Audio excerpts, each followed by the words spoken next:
Pada Selasa 15 Desember 2020 terjadi kecelakaan beruntun di kawasan Kemang, Mampang Perapatan, Jakarta Selatan dan melibatkan artis sekaligus selebgram. Artis sekaligus selebgram tersebut adalah Salsabila Adriani.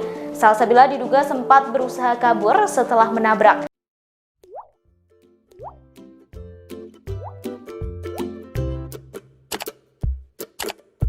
Namun warga segera mengejar dan menangkapnya. Salsabila diduga menjadi penyebab kecelakaan tersebut.